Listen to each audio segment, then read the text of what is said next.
On her birthday, the girl wished for a dog. That afternoon, a golden retriever puppy appeared in her yard. She tried to catch it, but it dodged her nimbly. Just then, the phone rang. Her dad, a surgeon, told Minori her mom had fallen ill and needed to be hospitalized. The puppy lingered nearby, sniffing around for food. The next morning, Minori spotted it again and caught it by gently throwing a shirt over it. She brought the puppy to the hospital to show her mom. Her mom named it Socks and told Minori that if she wanted to raise a dog, she had to follow the 10 promises. A dog's life is only about 10 years, so she had to be its best friend and stay with it until the very end. 10 years felt like forever, but Minori promised. Her mom took her and Socks to the beach for a day to remember. Watching her daughter laugh and play with Socks, her mom smiled in peace. Maybe Socks could stay by Minori's side even after she was gone. A few months later, her mother passed away. As time passed, Minori and Socks both grew up. One day, Minori had a stiff neck and couldn't turn her head. Socks started mimicking her and turning his head in a goofy way, and with a little pop, her neck pain was gone. Life went back to being happy.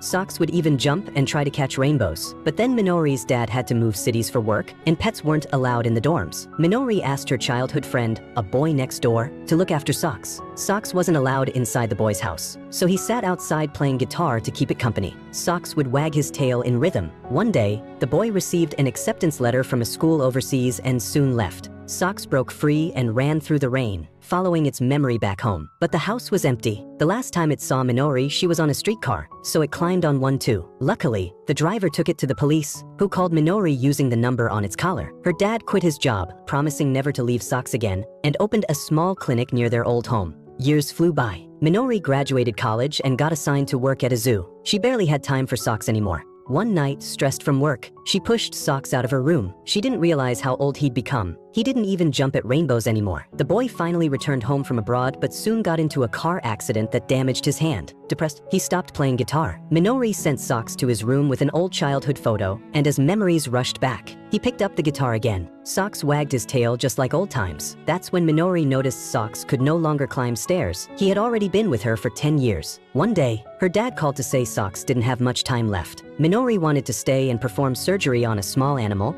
but her dad reminded her of the promise from 10 years ago. She rushed home and held the weak, fading Socks in her arms. Her dad gave her a picture book her mom had left behind. Inside were drawings of Minori and the 10 promises. As she turned to the last page, Socks quietly closed his eyes, gently placing his paw in her hand. He had lived his life to the fullest. While cleaning the doghouse, her dad found a stack of photos of Minori and Socks, pictures that had comforted Socks through many lonely days. At the bottom was a letter her mom had written long ago. "He'll take my place and walk with you through a beautiful childhood."